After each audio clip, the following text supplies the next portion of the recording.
agora eu estou aqui no celular. Exatamente, eu apanhei muito no início também.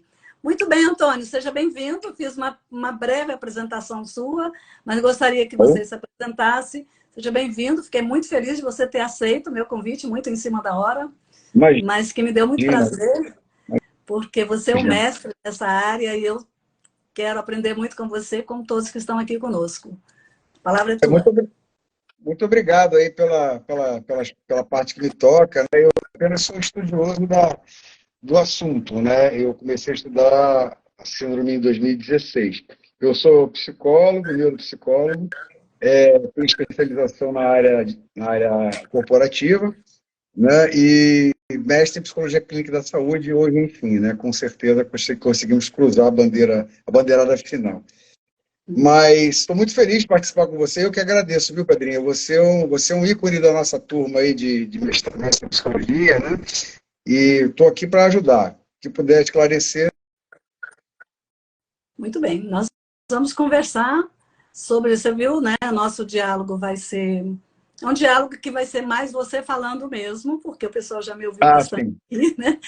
Você falando sobre as cargas emocionais no ambiente de trabalho, né? O que podem gerar, quais são os impactos, quais são os maiores desafios hoje em dia dos ambientes corporativos, principalmente pós-pandemia, né? Com essa questão do trabalho remoto e agora com o trabalho híbrido, como é que está como é que estão todos esses ajustes, né?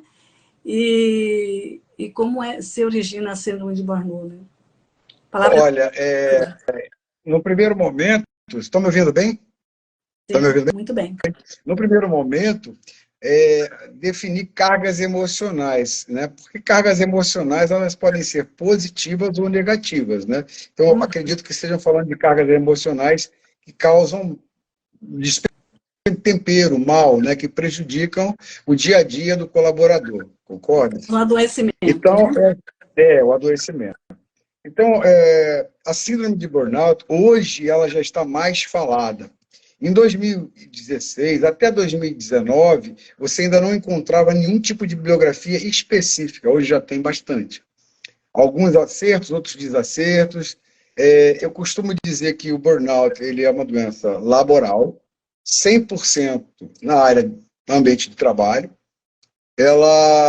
A empresa, de um modo geral, ela é responsável por isso. Antigamente, elas não enxergavam a doença psíquica, né, como um acidente de trabalho. Hoje, já no meio jurídico, já estão entendendo que isso daí é um possível acidente de trabalho, porque o que acontece? Se você tem EPI, né, aquele auricular, óculos, capacete, bota, isso é para evitar acidentes físicos.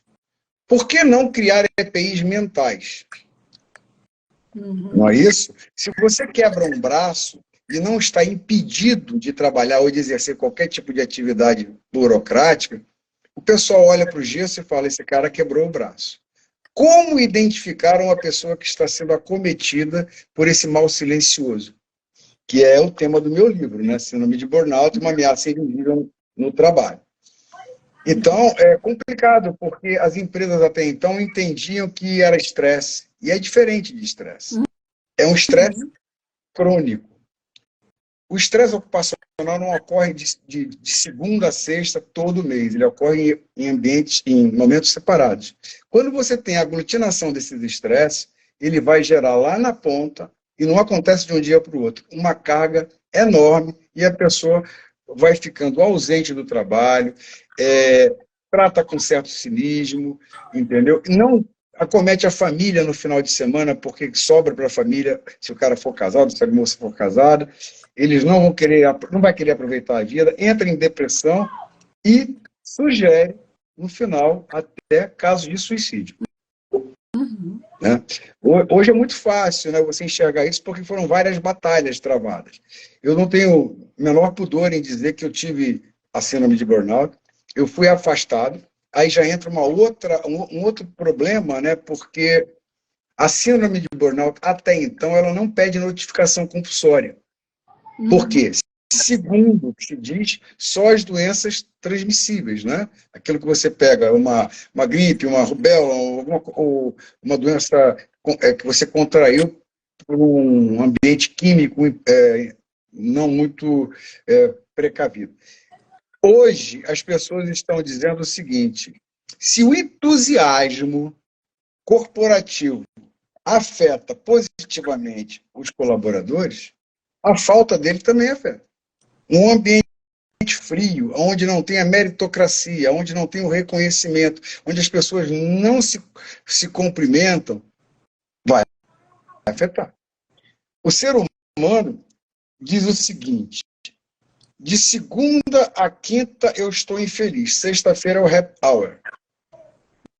Uhum. Eu não posso gostar só de 3 dias numa semana de 7. Né? Então eu me peguei muito nesse ponto, porque essa vivência que eu tive corporativa, eu via isso acontecer quase que sempre. Domingo de tarde ou de tardinha, quando toca a música do Fantástico, as pessoas começam a alimentar uma angústia muito grande. Veja, é óbvio que tem gente que trabalha e gosta do que faz, mas também são acometidos pela síndrome de burnout, porque os perfeccionistas é um outro grupo de pessoas que também sofrem com isso. Então, vai segunda-feira, parece que está indo igual o boi vai para o corte, sabe? Pagando o pedágio da vida. Eu até coloco no livro, falo sobre a escola da infelicidade. Não existe empresa boa e empresa ruim. A empresa só é boa ou só é ruim, dependendo de quem? Das pessoas que estão lá. Sim. Então, eu olho muito para a questão das lideranças. E hoje, as empresas estão muito preocupadas com isso. Está entrando na esfera jurídica, é um problema diretamente ligado ao empregador, porque ele é responsável pelo colaborador que lá está, e ele não pode ser massacrado, né? Antigamente, minha mãe dizia o seguinte: se você não estudar, você vai ter que trabalhar. Então, o trabalho tem aquela conotação de coisa ruim. Não é ruim. O Freud, em uma das suas obras, ele diz o seguinte: é no trabalho que um homem encontra um quinhão de felicidade. Né? Porque começam a analisar a palavra trabalho, associam com tripalium, né, que era aquele objeto de tortura. Aí costumam dizer, vamos para o trampo. Né? Então, a pessoa passa a maior parte da vida dela dentro da empresa. E lá tem que ser bom. O que acontece? Quando você entra, eu estudei muito sobre liderança, quando você entra num ambiente corporativo e percebe que existe uma harmonia nesse ambiente, isso é obra de um líder. Uhum. Essa harmonia, ela é artificial, não no sentido pejorativo, porque ela foi colocada, ela foi trabalhada por uma equipe e pelo seu líder. Porque o natural é a guerra, o natural é a competição. Você vai ter um resultado muito melhor. Veja, não descarta a questão da meta individual, mas a meta coletiva é que faz todo mundo remar junto. Ok? Ô, Antônio, só não querendo te cortar, não. Mas antes, depois você me diz, por gentileza, onde é que você trabalhava? Você era no ambiente da saúde, porque eu acho que a síndrome de burnout começou a ser falada mais vezes depois da pandemia por conta da questão de saúde, né? Dos ambientes de saúde, né? Hospitais, enfermeiros, médicos, ou não? Pedrinha, eu tenho dito o seguinte, eu não quis dividir o mundo, no caso da minha pesquisa, com antes, durante e depois da pandemia, por mais que tenha tido um aumento de casos significativos, com certeza. O pessoal que passou a trabalhar remotamente, passou a trabalhar até mais, e com uma câmera dentro da sua casa, o seu quarto virou um ambiente organizacional. Então, como impactante foi isso para a saúde dessa pessoa que está trabalhando dentro de casa? Olha, eu estou trabalhando, então, ô Luizinho, fica direitinho com sua irmã, ninguém pode aparecer aqui. Isso aí, cansei de ver. Mas o que acontece é o seguinte, eu também presenciei, eu vou falar a empresa, tá? Eu também presenciei cenas de pessoas retilíneas, tranquilas, e que de uma hora para outra tinham verdadeiros ataques histéricos jogando o computador no chão. Veja, antes de pandemia. Depois da pandemia, eu já não estava mais ligado a um ambiente corporativo. Eu fazia consultorias, mas por minha conta própria. Eu já era pessoa jurídica. Até 2018, eu trabalhei numa empresa de óleo e gás, tá certo? Em Macaé. E olha, a velocidade das coisas era assim surreal. Eu trabalhava na gestão de equipes e pessoas e a gente tinha que cumprir prazos com pessoas. Como eu posso te avaliar em menos de 3 dias?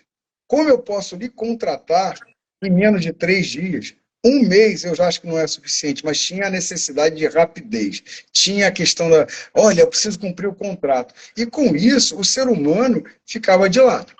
Por isso que eu detesto o termo RH, recursos humanos, porque arremete muito a materiais, entendeu? Óbvio que depois da pandemia a coisa se alastrou. A coisa se alastrou. Mas o meu mote, a minha preocupação era tornar a síndrome conhecida. Lógico que não na pandemia. Eu defendia essa bandeira. E hoje, graças a Deus, ela já saiu do... Quando eu digo graças a Deus, ela tomou corpo. Ela saiu do CID-10 e hoje ela está alocada no CID-11. Né?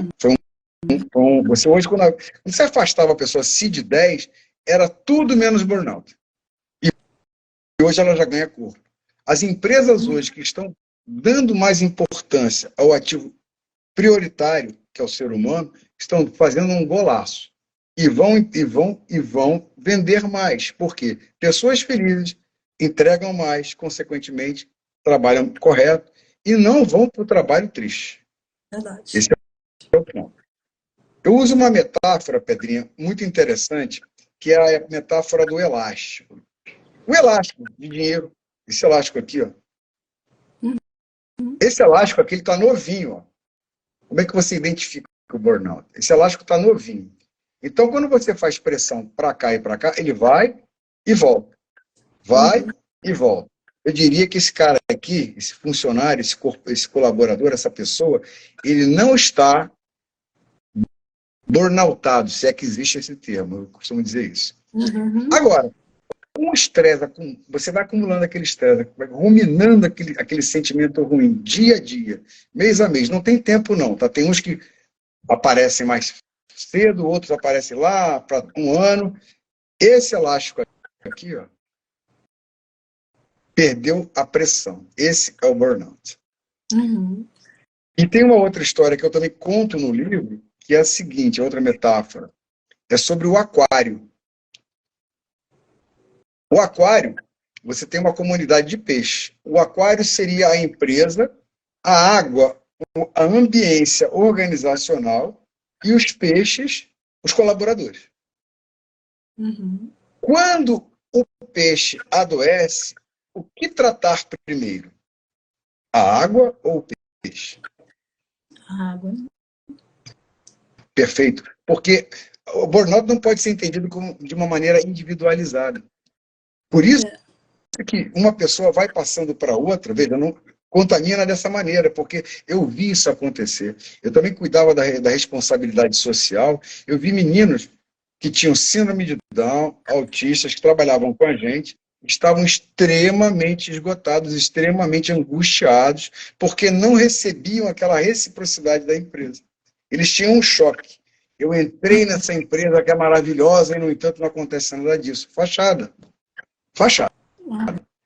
Então, eu entendo mais ou menos dessa maneira o burnout, viu? E hoje eu consigo entender empresas, viver e enxergar empresas felizes que trabalham visando não só o lucro, mas visando a saúde do seu colaborador, porque com isso tudo ele consegue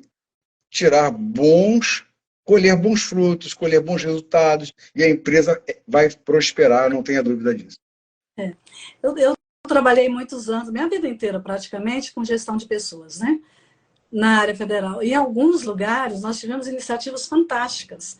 Há muito tempo atrás, estou falando lá de 94, nós tivemos uma ministra que resolveu instalar salas de descompressões.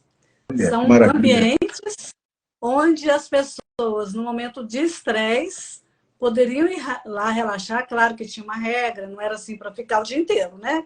Mas a pessoa ia, sabe, relaxava o tempo que ela quisesse voltar para o trabalho. Isso era incrível. O resultado era incrível. Até que chegou um outro ministro e achou que aquilo ali não compensava. Mas isso ficou no nosso sangue. E quando eu só que não bonito, achava, né? Gerência Geral de Talentos e Desenvolvimento Organizacional. Talentos não são pessoas, cada pessoa tem seu talento. E nós tínhamos lá várias, isso que a gente criou, né? Foi a primeira gerente da área.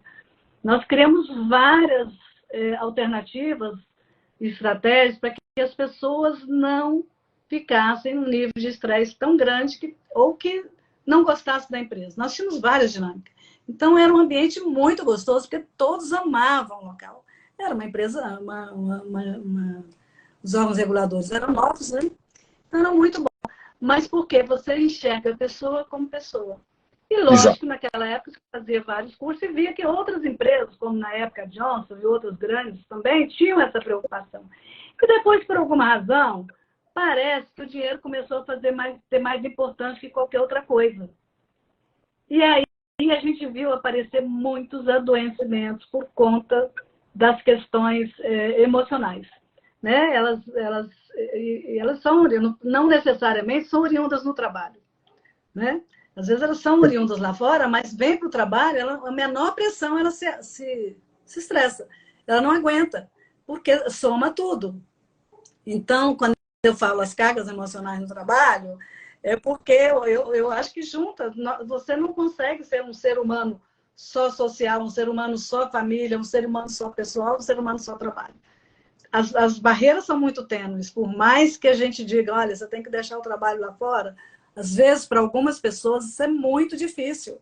Ela está trazendo lá um problema, acabou de perder, sei lá, o pai ou a mãe, a pessoa que cuidava do seu filho, de repente não tem quem cuida daquele filho. Entendeu? Então, assim, você não consegue. Na sua pesquisa, eu fui uma dos respondentes com muito orgulho. Na sua pesquisa, você você disse que não trabalhou por áreas, nem trabalhou por faixas de tempo, né? Mas você identificou faixas etárias onde mais ocorrem essas questões? Não. Não, mas seria um segundo trabalho a se fazer dentro dessa pesquisa, porque o que acontece é o seguinte, eu usei o questionário do Shafik Gebeli, que foi adaptado para as realidades brasileiras, que era da Maslat, da Cristina Maslat, e eu usei esse questionário, que não é decisivo, viu? Não é um teste, é uma ferramenta que te ajuda a poder identificar, porque existe aquela questão de eu vou mascarar a minha angústia, eu vou mascarar a minha insatisfação, porque eu preciso de trabalhar aqui. Mas antes, depois por favor, você me lembra de falar isso, eu queria colocar um negócio que você falou com muita propriedade, e vai ser talvez tema do meu segundo livro. Eu entendo os dois mundos diferentes, tá? O mundo da iniciativa privada e o mundo da iniciativa pública. É óbvio que o trabalho é trabalho em qualquer lugar, se analisando o trabalho. Mas eu digo o seguinte, uma pessoa que trabalha, vou dizer, na iniciativa federal, é concursada, entrou lá pelos seus méritos, seus esforços, trabalha lá 8 horas por dia, 6 horas por dia, não sei, não estou analisando a carga, estou dizendo o seguinte, o comprometimento dessa pessoa, ele é diferente, pelo menos psicologicamente, do que o cara que trabalha na iniciativa privada, isso aí é fato. Essa pessoa sabe que ela tem a tal da segurança, ok? Já na iniciativa privada, os medos são diferentes. Né? Tenho medo de ser mandado embora. Então, por isso que eu consigo eu tento elencar a questão das metas também coletivas, para que não gere nenhum tipo de disputa incorreta. Você está entendendo? Porque você, quando dá a ele, eu cansei de ver isso, viu? Aqueles jogos institucionais, você dá a ele uma meta, a equipe uma meta individual para cada um, esse cara vai fazer das tripas coração para chegar lá no topo. Quando você coloca a meta coletiva, você tem toda uma equipe trabalhando, né? E sem um apontar o dedo, esse trabalhou menos, esse trabalhou mais. Você vai mapear, isso é fácil de fazer. Voltando, então esse vai ser meu segundo livro, viu? Porque eu estou pesquisando sobre isso. Eu trabalho, tem muita gente da minha família, inclusive minha esposa, na esfera federal. Ela é uma candidata a burnout, porque ela é extremamente comprometida. Não se pode dizer isso da grande maioria dos colegas, não vou dar nome aos bois. Bom, enfim, nós estamos falando sobre... Minha cabeça começa... Me ajuda, por favor, antes disso. E precisa me lembrar. Tem muita coisa para ser falada. Não, o assunto é muito grande, entende? O burnout é um assunto que hoje, como eu te falei, a justiça está começando a pegar pesado com as empresas e com os colaboradores que estão sofrendo, né? Você vê, aquela Francis Telecom, lá na França, foram 60 suicídios num ano, dentro da empresa. A Varig, lembra? Então, nossa, Varig, lembro, com certeza eu lembro. Então, é complicado. Você que trabalha com gestão de pessoas, é melhor do que falar recursos humanos, porque fica muito frio. Recursos humanos. Eu vou contar um episódio para vocês aqui, que aconteceu da seguinte forma. Um menino que trabalhava comigo, ele tem síndrome de Down, ele tinha que chegar em Macaé às 7h30, mas ele saía de uma cidade próxima. Todos os dias, a avó de 80 e poucos anos o levava até o ponto onde passava o ônibus do fretamento. Um dia ele me procurou, ele trabalhava do meu lado, conversar em particular. É engraçado que ele tem uma inteligência assim, acima da média. Ele me chamava de Dani. Ele falou: Dani, eu queria conversar com você porque eu estou com uma dificuldade. Não foram exatamente as palavras dele, mas eu saio muito cedo da minha casa, aí minha avó me leva no ponto, e é longe, e eu fico preocupado porque ela tem que voltar todo o caminho para chegar na casa. Ele trabalhava meio expediente. Eu falei: vamos tentar mudar o seu horário. Isso ia ser muito bom, ia ajudar a minha avó, assim que ele me respondeu. Padrinho, você acredita que eu não consegui mudar o garoto de horário? Porque não pode. É um carimbadores de papel.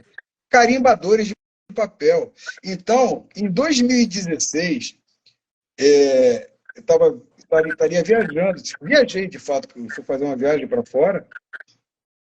Férias não cura burnout, não, nem aumento de salário, viu? E aí, eu recebi a seguinte: quando você voltar das suas férias, no último dia de trabalho, antes, nós vamos lhe emprestar. Olha só, por que você vai me emprestar? Eu sou imprestável, né? E quando eu voltei, eu comecei a ler sobre o assunto e falei de burnout e fui chamado de maluco. Por isso que hoje eu faço questão. Começando daquele dia que me chamaram de maluco, hoje em dia a coisa mudou. Então, existe, está aí, não adianta camuflar, entendeu? Se eu tenho uma pessoa que trabalha infeliz dentro da minha casa, ela não pode fazer bem para a organização, eu tenho que saber o que está fazendo mal. Não é isso? Verdade. Então é mais ou menos por aí. Trocando em miúdos é isso. Não tem muito que intelectualizar. Tá, mas assim, então, imagina, você já vai para as férias com essa proposta. Quando você chegar, eu vou te emprestar. O que vai ser das suas férias? Horrível. Vai ser um descanso. Horrível. Você vai desenvolver uma ansiedade, o que vamos fazer de mim, que não sei o quê, como vai ser quando voltar. Isso acontece quase sempre em qualquer organizaçãozinha que nós vemos por aí, né? Até com o pessoal que presta serviços, né? Eu vi aqui uns prestadores de serviço, vieram fazer uma instalação pequena na minha casa, fizeram com maestria, em 40 minutos já estava tudo pronto, mas a organização deles não parava de ligar, pressionando. Agora você vai... Eu te ofereci um café, não temos tempo, não sei o quê. Quer dizer, eles correm tanto, é uma vida tão corrida e tão vigiada, que não tem como você ser feliz numa atividade dessa, né? Então, um deles disse: eu sonho sair de lá e fazer montar meu próprio trabalho, porque ninguém valoriza a gente. A gente trabalha bem. O que você falou é verdade. O que você falou é verdade. Essa empresa que eu trabalhei é uma empresa que, pô, eu quero trabalhar nessa empresa. Seria a Petrobras privatizada, tá? Então você via assim, em 2 momentos, as pessoas comemorando como se tivesse ganho um prêmio maravilhoso ao ingressar na empresa. 5 meses depois, aquele entusiasmo ia embora. E no 8º mês eles queriam ser demitidos. Entende? Então isso gerava uma rotatividade, o turnover era muito alto. E assim, não tem como, viu, Pedrinha? Não tem como o ser humano trabalhar com eficiência e eficácia por mais de 6 horas. Isso está provado. Não sou eu que estou lhe dizendo. Entendeu? Tanto é que nos países nórdicos, por exemplo, na Suécia, na Dinamarca, tudo bem, são países. Não, eles entendem o seguinte: olha, 6 horas de trabalho, vai para sua casa, vai cuidar da sua mulher, vai cuidar do seu pai, da sua mãe, sai com seus filhos, entende? A vida é assim. Né? Então, se eu contrato a Pedrinha, eu sou responsável pelaquela história que ela está me trazendo, e eu sei do currículo dela, não só o currículo profissional, mas como o currículo pessoal. Eu não posso negligenciar. Eu tenho uma mãe de 86 anos de idade na minha casa e eu estou muito preocupado com ela porque eu tenho uma cuidadora que só fica até 3 horas da tarde. Então, eu posso negociar com a Pedrinha para que ela fique aqui até as 4 e a cuidadora... Tem que arranjar um jeito, entendeu? Isso não é difícil. O homem foi à Lua, entende? Hoje nós temos aí a tal da inteligência artificial, né, que você pergunta qualquer coisa, eles te respondem. Óbvio que serve para um viés, mas não vai ditar a tua vida. Mas como é que a gente não pode dar jeito nas relações?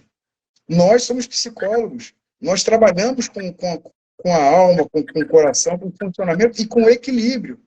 Então eu digo o seguinte, eu não vou curar ninguém, eu quero buscar o equilíbrio.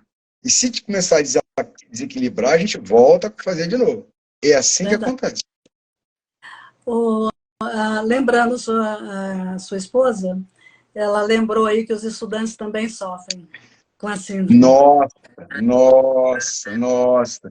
Ô, Pedrinha, legal. Obrigado, Cátia, por você ter perguntado isso. O que acontece? Existem vários assuntos dentro da burnout. Né? Em 2019, eu comecei a entender o seguinte: o que é trabalho e o que é emprego? Né? Aí eu dizia o seguinte: feliz do homem que encontrou no seu trabalho o seu emprego. Veja, trabalhar não é ruim, mas quando você consegue encontrar uma pessoa que faz você desenvolver um trabalho ruim e ficar bom, esse cara é um líder legal. Aí eu falei, poxa, mas estudar dá trabalho. O universitário está tendo burnout. Porque incerteza. Ai, meu Deus, eu entrei na faculdade, e agora? Amanhã ou depois, eu tenho estágio. Será que eu vou ser um bom advogado? Será que eu vou ser um bom médico? E esse trabalho aqui que a professora está querendo que eu entregue? Quer dizer, a pressão do mundo, a velocidade do mundo hoje é enorme. E esse pessoal todo está sofrendo com isso também. Existem hoje já livros que contam do burnout com o corpo discente. Veja, o top 10 da burnout, pessoas que cuidam de pessoas. Nós, da área de saúde, policiais, forças armadas, professores. E você vai encontrar dentro desses 10 aí as pessoas mais acometidas, porque é gente que cuida de gente. Cuidador de idoso. Na Espanha, antes do burnout virar burnout, né, porque burnout não é o sobrenome de ninguém, né? Queima, combustão, exaustão, é to burnout. Existia lá a síndrome do cuidador. Por quê? A Espanha envelheceu e o povo, o idoso, ficou sozinho. Então, houve a necessidade de se formar cuidadores, que sofriam uma carga laboral horrível. Pedrinho, você lidar com Alzheimer, vamos lá, falando de Alzheimer, não estou falando nem do Parkinson. O cara vai te perguntar assim, 32 mil vezes, que dia é hoje? Você não pode perder a paciência na 12ª pergunta. Então, esse profissional precisa estar muito bem descansado, muito bem de cabeça e tendo uma visão assim, eu estou cuidando hoje de uma criança. Ou de um computador que desabilitou aplicativos. Entende? Burnout nos estudantes. Acontece. Existem livros hoje, mostrando para você. Esse livro aqui, ó, é um livro espetacular. Só que ele é de vários autores. E aqui você vai encontrar burnout em policiais, burnout no esporte. Há pouco tempo atrás aconteceram as Olimpíadas Teve uma nadadora que ela quase que morreu afogada dentro da piscina, de saltos ornamentais, ou não sei qual foi o esporte que ela fazia, sei que era dentro da piscina. Depois fizeram um levantamento da vida dela até a Olimpíada, ela estava extremamente esgotada. O que acontece é que as pessoas vão estressadas. Não, o estresse é no dia a dia. Né? O estresse, assim, eu saí com o meu carro, o cara me deu uma fechada aqui, aí me chamou daquele palavrão. Fiquei chateado na hora, mas depois passa. O estresse, quando ele vem acumulando no ambiente de trabalho, dona de casa também trabalha, viu? Tem dona de casa burnoutada, que é um trabalho que não tem reconhecimento nenhum, diga-se de passagem. Né? Eu sei disso, porque eu também virei dono de casa em algumas épocas da minha vida, e lavar o copo 450 vezes não tinha valor. Então, eu preciso entender o seguinte, olha, hoje você vai encontrar o burnout no esporte, o burnout em todas as esferas que traduzem a palavra trabalho, que remetem à palavra trabalho, entende? É muito interessante. Agora, é um desafio ainda, tá, Pedrinha? Porque a gente precisa fazer com que o burnout realmente seja reconhecido como um acidente de trabalho. Tá, uma pergunta, eu sei que nós já estamos adiantados, passando do nosso tempo aí. Beleza, sua bandeira é reconhecer como acidente de trabalho, maravilha. Família de quem está burnoutado, para usar a sua palavra aí. Obrigado. Tem codependência? Tem. Aí entra a questão da contaminação. Eu chegava na minha... Eu não tenho vergonha nenhuma de dizer, eu estava burnoutado, eu fui ao psiquiatra. Eu cheguei a tomar 5 comprimidos de alprazolam, que é o frontal, né? E 2 mg para dormir 5 horas e meia. Eu estava indo para o 6º comprimido. E Kátia sofria demais com isso. Porque ela tinha um marido que não participava da vida. Né? Eu tinha medo de perder o sábado, eu tinha medo de perder o domingo, eu queria valorizar o domingo dentro de casa, eu não queria nem olhar. Eu morava a 2 ruas da praia. Quer dizer, hoje continuo morando, mas em outra cidade. Enfim, eu não vivia. Quem vive com você? Sua mulher, seus filhos. Você não vive, você está afetando todo mundo. Não tenha dúvida disso. E o tratamento passa a ser até coletivo, tá? Em dado momento. Muitas separações aconteceram por conta disso. Muitas. Tanto na mulher quanto no homem. Existe aí hoje uma corrente dizendo que o burnout acontece mais com mulheres. Eu ainda acho que não pode ser afirmado isso. Tá?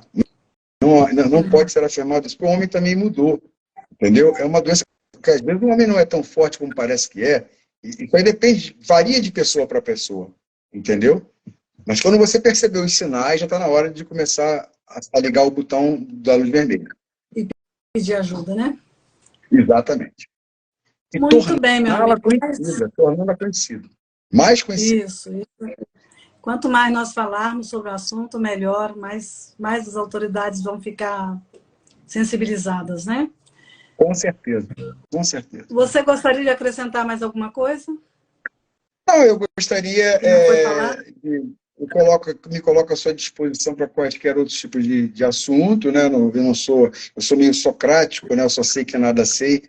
Dentro da síndrome de burnout, eu acho que o meu livro vai virar incremental, porque novas verdades vão aparecer, tá certo? Isso aqui eu falo muito de uma experiência, mas também falo da ambiência organizacional, é a minha preocupação, e estou aí para o que deve compre meu livro.